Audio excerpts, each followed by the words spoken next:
పెహల్గాం ఉగ్రదాడి ఘటన తర్వాత పాకిస్తాన్కు మన సమాచారం అందిస్తున్న దేశద్రోహుల వేటలో పడ్డ నిఘా వర్గాలకు కీలక సమాచారం అందుతోంది.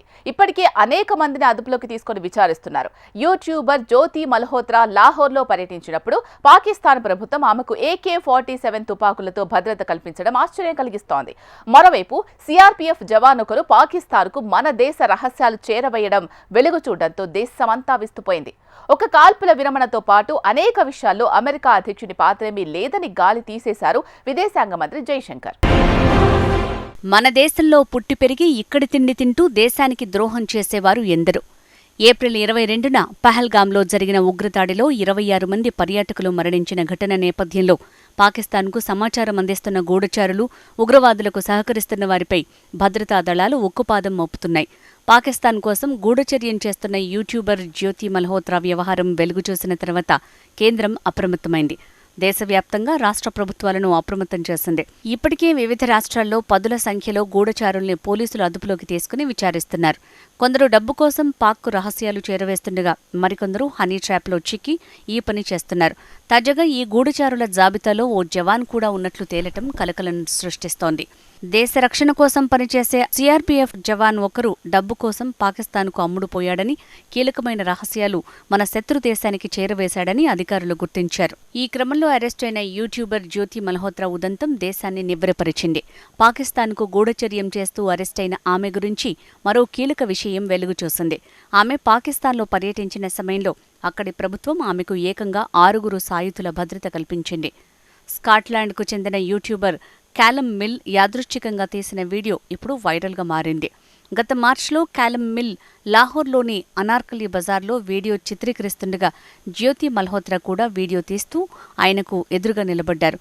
ఈ సందర్భంగా ఆయన పాకిస్తాన్ ఆతిథ్యం గురించి ఆమె అభిప్రాయాన్ని అడిగ్గా చాలా బావుందని సమాధానమిచ్చారు.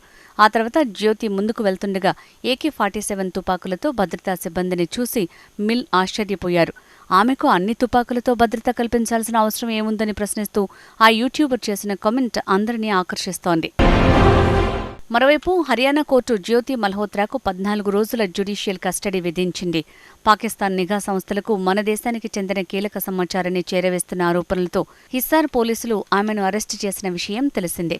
మే మొదటి వారంలో పోలీసులు జ్యోతితో పాటు పంజాబ్, హర్యానా, ఉత్తరప్రదేశ్కు చెందిన 12 మందిని అదుపులోకి తీసుకుని విచారిస్తున్నారు. వీరి నుంచి కీలక సమాచారం రాబట్టే ప్రయత్నం చేస్తున్నారు. జ్యోతి మల్హోత్రా ట్రావెల్ విత్ జియో పేరుతో ఓ యూట్యూబ్ ఛానల్ నిర్వహిస్తోంది. 2023లో పాక్కు వెళ్లిన సమయంలో ఆమెకు పాక్ హైకమిషన్ ఉద్యోగి డానిష్తో పరిచయమైంది. అనంతరం ఆమె ఆ దేశ గూఢచర్య సంస్థ ప్రతినిధులతో టచ్లోకి వెళ్లినట్టు తెలిసింది. ఆపరేషన్ సింధూర్ సమయంలోనూ జ్యోతి డానిష్తో మాట్లాడినట్లు సమాచారం. దీంతో పోలీసులు ఆమెను అరెస్టు చేసి దర్యాప్తు చేపట్టారు. NIA ఇంటెలిజెన్స్ బ్యూరో అధికారులు కూడా ఆమెను ప్రశ్నించారు. ఆమె పూర్తి స్పృహతోనే పాకిస్తానీ ఇంటెలిజెన్స్ అధికారులతో సంప్రదింపులు కొనసాగించిందని అన్నారు. విచారణ సందర్భంగా జ్యోతి మల్హోత్రా నుంచి కీలక సమాచారాన్ని రాబడుతున్నారు. పాకిస్తాన్ పర్యటన సందర్భంగా ఆమె ఎవరెవరిని కలిశారు, దేశంలోని ప్రధాన ఆలయాల్ని ఆమె చిత్రీకరించడం అనుమానాలకు తావిస్తోంది. మరోవైపు సిఆర్పీఎఫ్లో అసిస్టెంట్ సబ్ ఇన్స్పెక్టర్గా పనిచేస్తున్న మోతీరామ్ జాట్ పాకిస్తాన్కు గూఢచారిగా పనిచేస్తున్నట్లు గుర్తించి అరెస్టు చేసింది జాతీయ దర్యాప్తు సంస్థ. మోతీరామ్ నుంచి కీలక విషయాలను రాబడుతున్నారు అధికారులు. పర్యాటకులపై ఉగ్రదాడికి ముందు ఆయన పహల్గాంలోనే విధులు నిర్వర్తించినట్లు తెలిసింది. కేవలం దాడి జరగడానికి 6 రోజుల ముందే అతడు అక్కడి నుంచి బదిలీ అయినట్లు చెప్తున్నారు. మోతీరామ్ జాట్ 2023 నుంచి దేశ భద్రతకు సంబంధించిన కీలకమైన సమాచారాన్ని పాకిస్తాన్ ఏజెంట్లకు అందజేస్తున్నట్లు గుర్తించారు.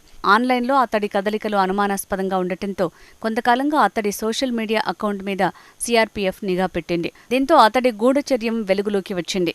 మోతీరామ్ జాట్ను లోతుగా విచారించి సర్వీస్ నుంచి తొలగించిన సిఆర్పీఎఫ్ మే 21న NIAకు అప్పగించింది. మోతీరామ్ పాకిస్తాన్ హ్యాండ్లర్లతో టచ్లో ఉంటూ లక్షల్లో డబ్బు తీసుకున్నాడని, ఆ మొత్తాన్ని భార్య బ్యాంకు ఖాతాకు బదిలీ చేసుకున్నట్లు అధికారులు తెలిపారు. మన సైనిక దళాల సీక్రెట్ ఆపరేషన్లు, భద్రతా మోహరింపులు ఉన్న ప్రాంతాల సమాచారాన్ని అతడు పాక్కు చేరవేసినట్టు తేలింది. దీనిపై NIA మరింత లోతుగా దర్యాప్తు చేస్తోంది. మోతీరామ్ను అరెస్టు చేసిన NIA అతన్ని ప్రత్యేక కోర్టులో హాజరుపరిచారు. ఈ జవాన్ చర్యలు జాతీయ భద్రతను తీవ్రంగా ప్రభావితం చేస్తాయని న్యాయస్థానం వ్యాఖ్యానించింది. ఈ ఆరోపణలు జాతీయ భద్రతకు, భారతదేశాన్ని సందర్శించే పౌరుల ప్రాణాలకు అలాగే భారత పౌరుల ప్రాణాలకు ముప్పు కలిగించేవి అని కోర్టు పేర్కొంది. నిందితుడు పాకిస్తాన్కు ఎలాంటి సమాచారం చేరవేశాడు అన్న వివరాలను రాబట్టడం అత్యంత కీలకమని అభిప్రాయపడిన కోర్టు జవాన్ను జూన్ 6 వరకు ఎన్ఐఏ కస్టడీకి అప్పగిస్తూ ఉత్తర్వులు జారీ చేసింది. దేశ బలానికి భద్రతకు సాయుధ బలగాలే మూలస్తంభాలు. వాటికి కోలుకోలేని నష్టం కలిగించే ఎలాంటి ప్రయత్నమైనా దర్యాప్తు చేయాల్సిన తీవ్రమైన విషయమని కోర్టు తన ఉత్తర్వుల్లో పేర్కొంది.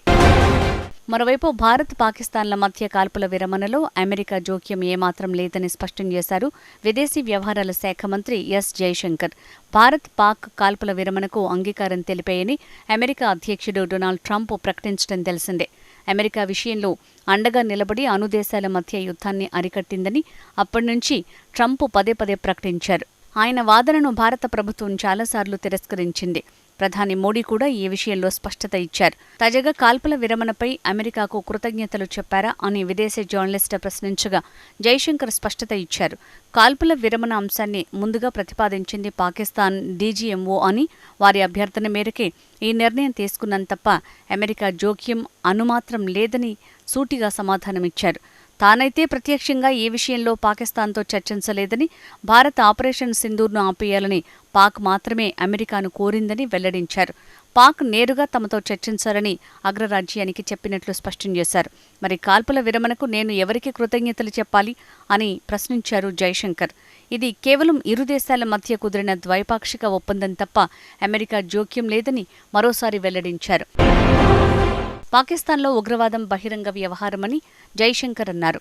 అక్కడి ప్రభుత్వమే ఉగ్రవాదానికి ఆర్థిక సాయం అందిస్తోందని, వారి కార్యకలాపాలను స్వప్రయోజనం కోసం ఉపయోగించుకుంటోందని ఆరోపించారు. దాడి సందర్భంగా చైనా తయారు చేసిన ఆయుధాలను పాకిస్తాన్ సైనికులు ఉపయోగించిన విషయాన్ని ప్రస్తావించారు.